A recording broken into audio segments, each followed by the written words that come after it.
Good evening, everyone. This is Greg Giardino with J.M. Franklin & Company. We're glad you could join us this evening. Tonight is the first of a three-part series of the Faculty Wealth webinar.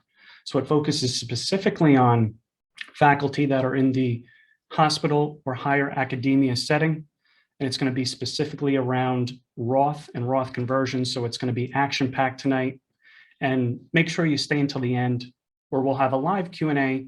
We can answer a lot of your questions, and we're going to try to get through this here in about 20 minutes. So it'll be nice and quick, but it will be action-packed. So if you could give me a minute here, I will pull up my slide deck.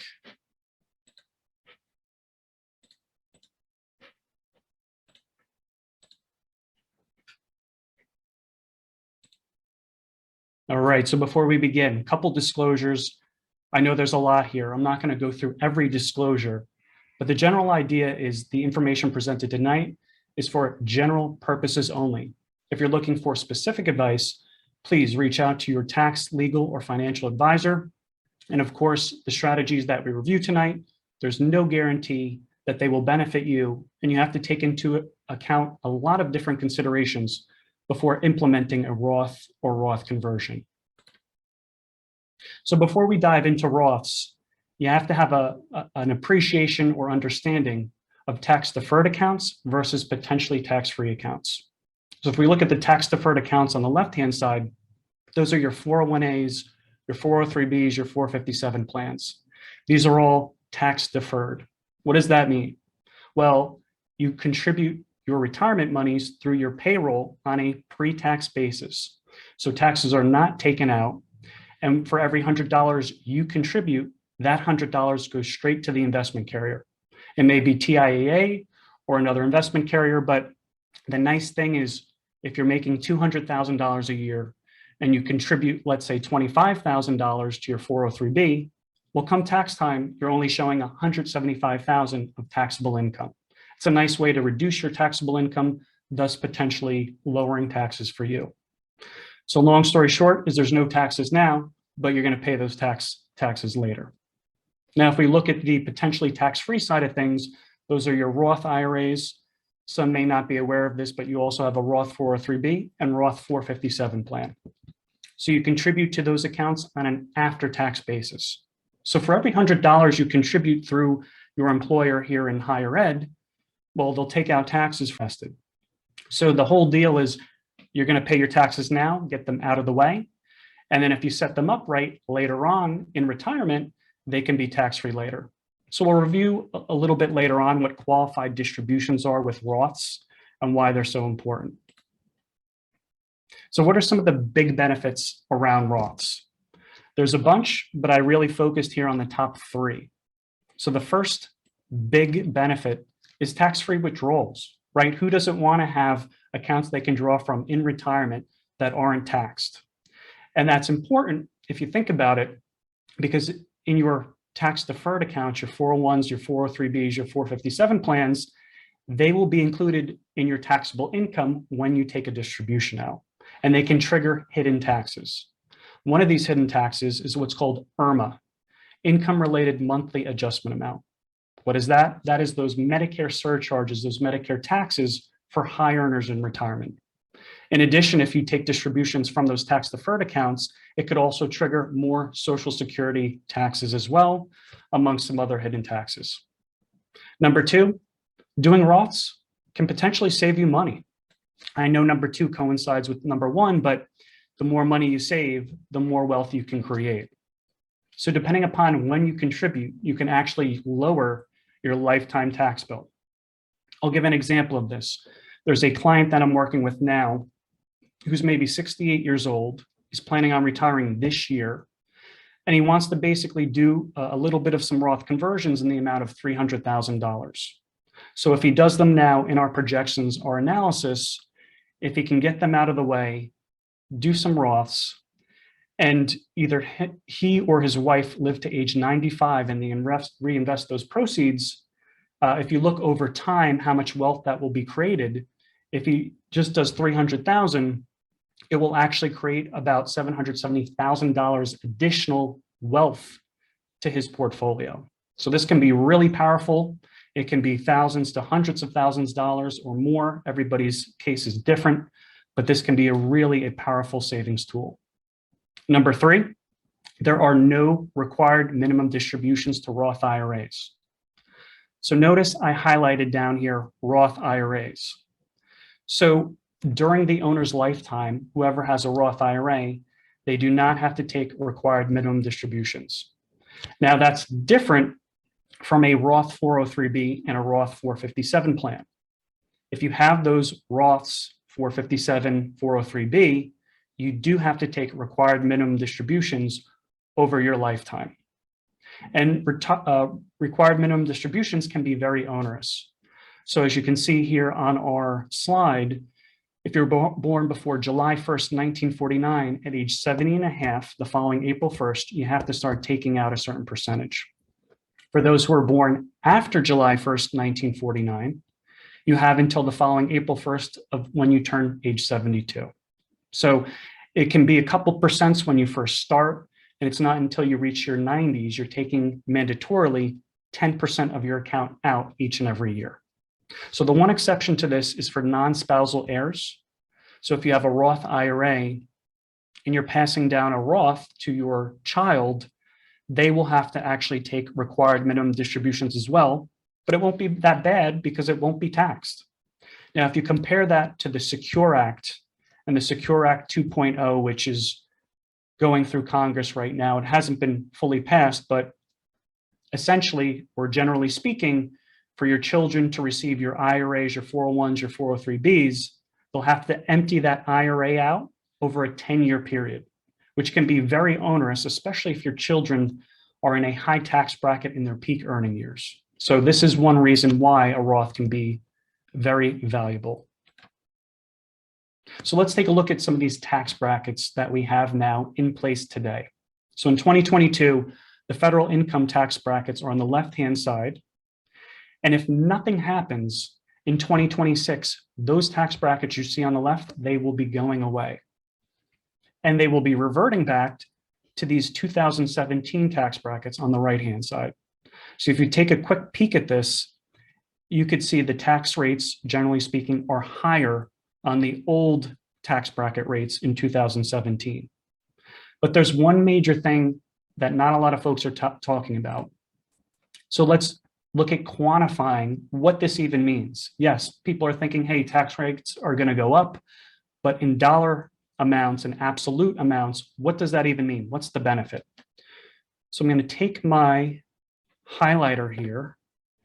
And if you look at the married filing jointly tax bracket for someone who's in the 24% marginal tax bracket, if their taxable income is between 178 and change to 340, they'll be at 24%. So let's look at this. If the tax rates revert back, so if somebody has taxable income of 153 to 233 and change, they're now going to be paying 28%, an extra 4% on every dollar. Well, what if somebody was making 300 or 330,000 in taxable income? Now that person, looking at these old tax brackets, they'll be in the 33% marginal tax bracket. This is a big deal. This is 9 cents on every dollar that you could potentially save if you were to take advantage of these tax brackets now versus them reverting back in 2026. Another point to make here is not only will the tax brackets presumably change, but for those that did their taxes for this past year, the standard deduction was $25,900, which was very advantageous for a lot of folks. Well, guess what? If nothing's done, well, they'll revert back now. The standard deduction will go from $25,900 a year to approximately $12,700 for someone married filing jointly. So not only will the tax brackets be presumably going up, but you'll get less of a standard deduction moving forward, resulting in more taxable income to you. So the big problem here, a lot of folks have, especially those that are doing well in academia, they make too much money to contribute directly to a Roth IRA. So if you look at this chart here, I'd like to point out some of the limits, and I'll take my crafty highlighter again. I know everybody loves my highlighter here. And if you look at the 2022 income range for married filing jointly, you can get phased out of contributing to a Roth IRA if you go over $214,000 of what's called modified adjusted gross income. This is not to be confused with your gross income or your total income. So what is your modified adjusted gross income? Well, you need to first know what your adjusted gross income is. So if you take a look at your 1040 from 2021, your tax return, look at line 11. Line 11 should tell you what your adjusted gross income is.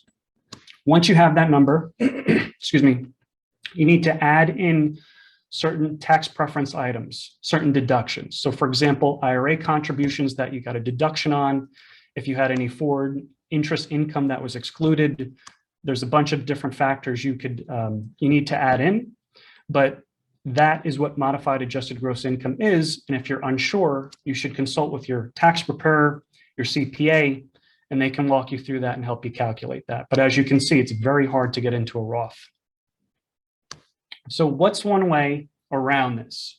Well, one potential solution is what's called a Roth conversion. So what is a conversion? In its simplest form, a conversion is really a transfer. It's a transfer of your pre-tax IRA or 403B, and all you're doing is moving it over to a Roth. That's it. So the nice thing about doing a Roth conversion is there's no income limitations. You don't have to worry about computing some modified adjusted gross income calculation. You can literally make $1 million at Robert Wood Johnson Medical School, and you can do a Roth conversion. The other nice thing is that there's no age requirements. You could be age 80 and you could do a Roth conversion.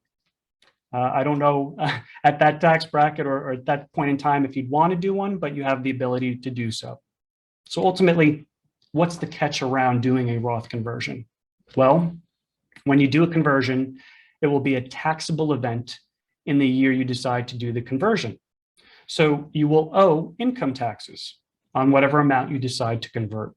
So, and in addition, you may be owing state and local taxes too. So you really have to look at your tax situation because these things can really bloat your tax bracket in the year you do them.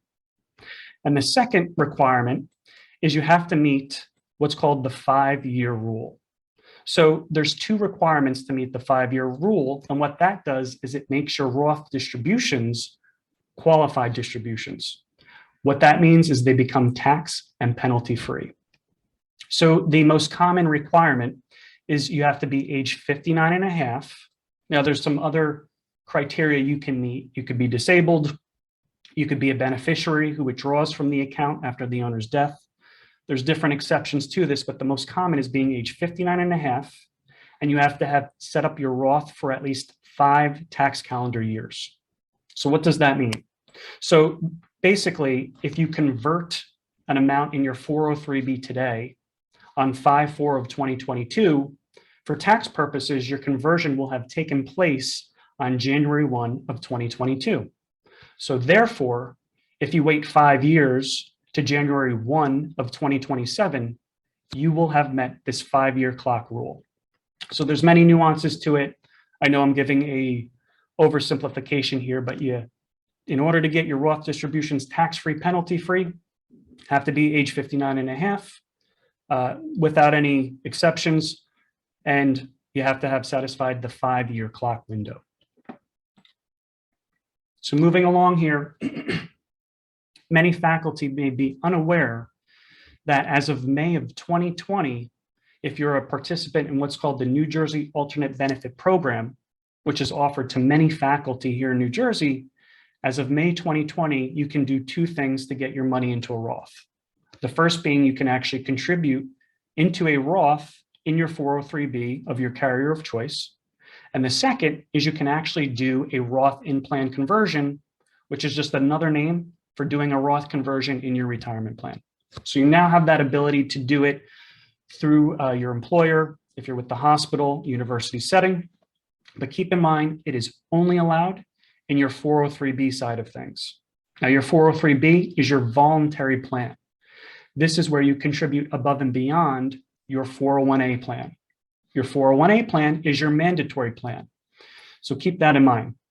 And if you're an active employee, you're still working for the university, the preferred method for paying for this conversion, if you decide to do one, is using money outside of your retirement plan.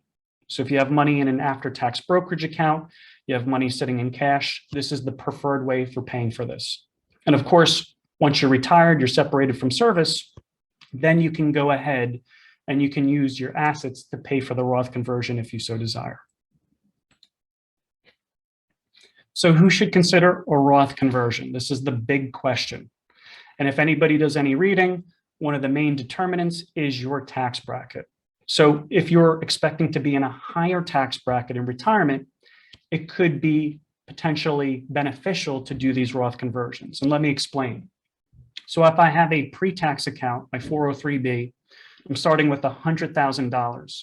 And I know in 10 years, that $100,000 will double to, let's say, $200,000. Let's, for hypothetical purposes, say my tax rate is 30%.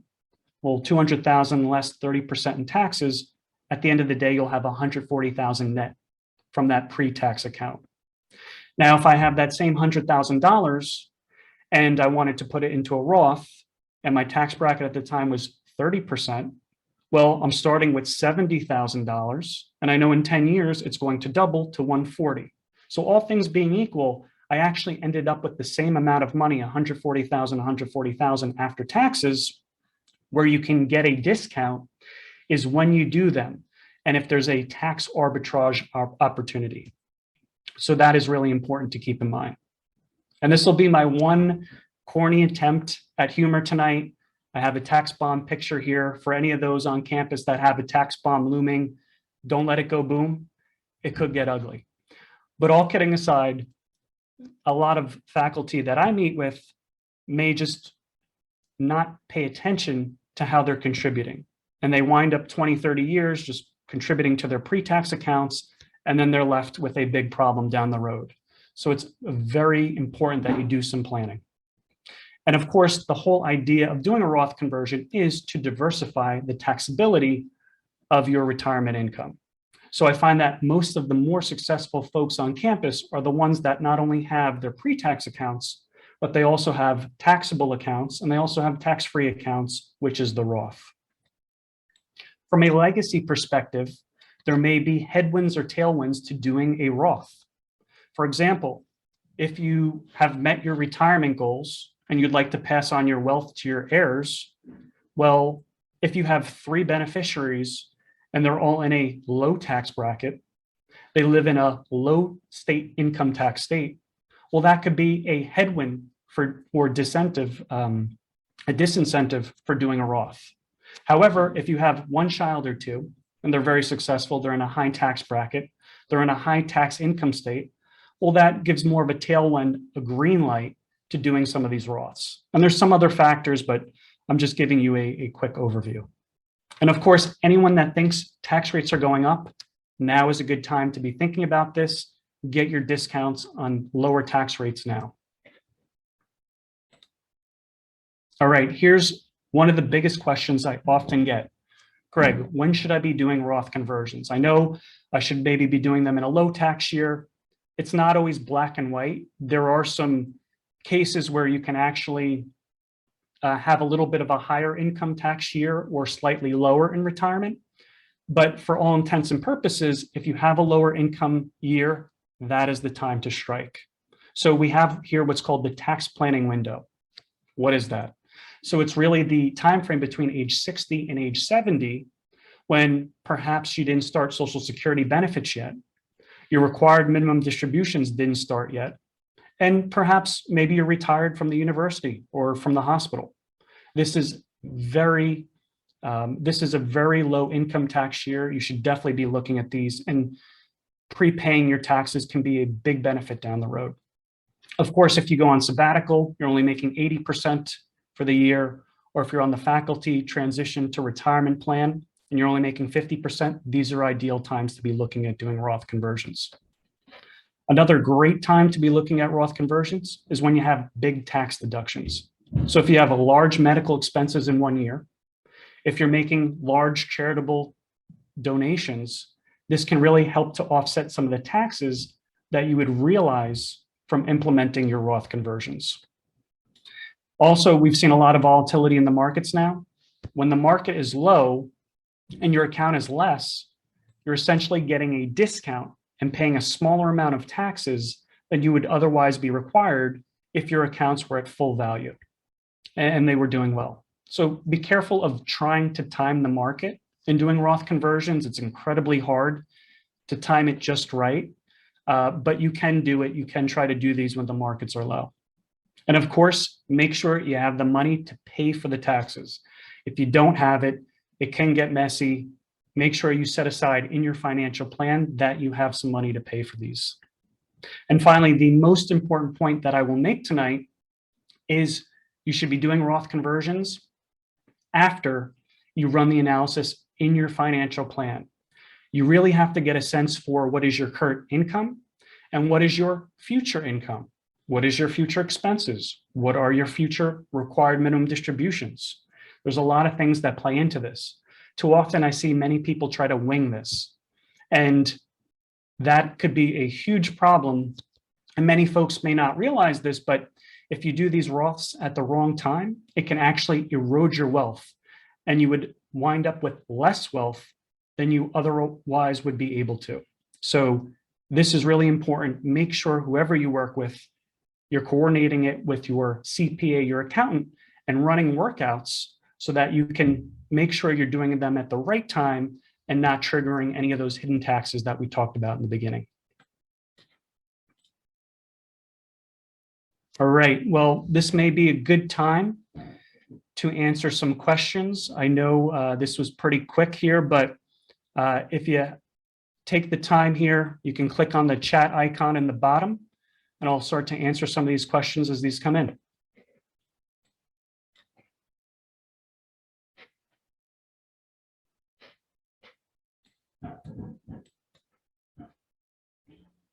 So one question I have here is it better to contribute to a Roth 403B or to do a Roth conversion on my IRA?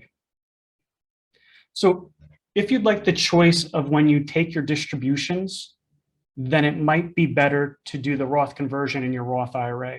Remember, Roth 403B, Roth 457 plans, you have to take required distributions over the owner's lifetime because they follow the plan rules.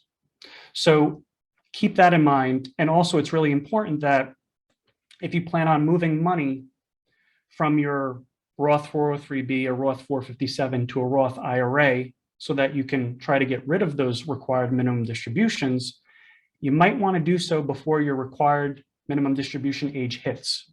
Because if you wait after your RMD age, after 72 or 70 and a half, well, then you're going to have to take a RMD, a distribution first, before you can roll it over to a Roth IRA. So that's really important to keep in mind. Great question here. And hopefully that answered it.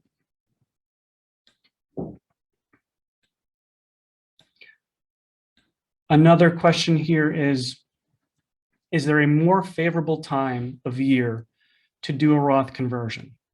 Well, in my opinion, I think if you did a Roth conversion at the end of the year, it would be a more advantageous time. Why? Well, in the beginning of the year, it's a lot harder to project your income. It could be very variable. So by waiting to the end of the year, you have a better sense of your overall income picture. And the second thing I would add, if you think about it, at the end of the year, that's when most mutual fund managers, index managers, they release their capital gains distributions. So that usually takes place around the end of November, early December. So if you can wait to the end of the year to implement these Roth conversions, you can really get a better sense of all the income coming in, not only from your personal income, your employer's income, but also from your investments. And I think that would be a wise thing to do.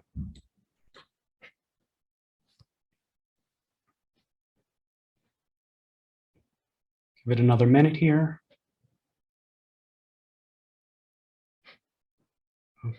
Okay, so that seems to be all the questions for this evening.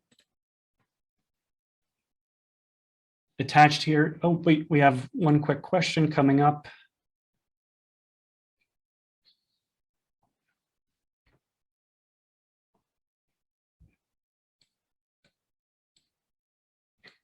Bear with me a second here.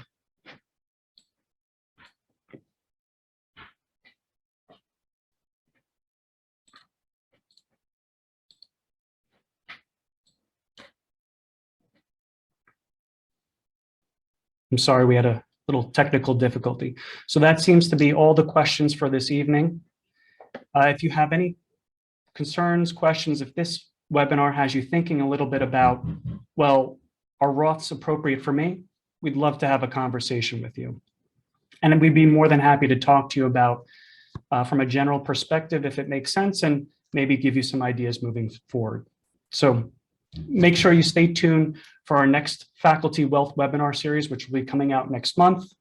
We hope you enjoyed this presentation this evening. Hope you have a great night. Take care. See everyone soon.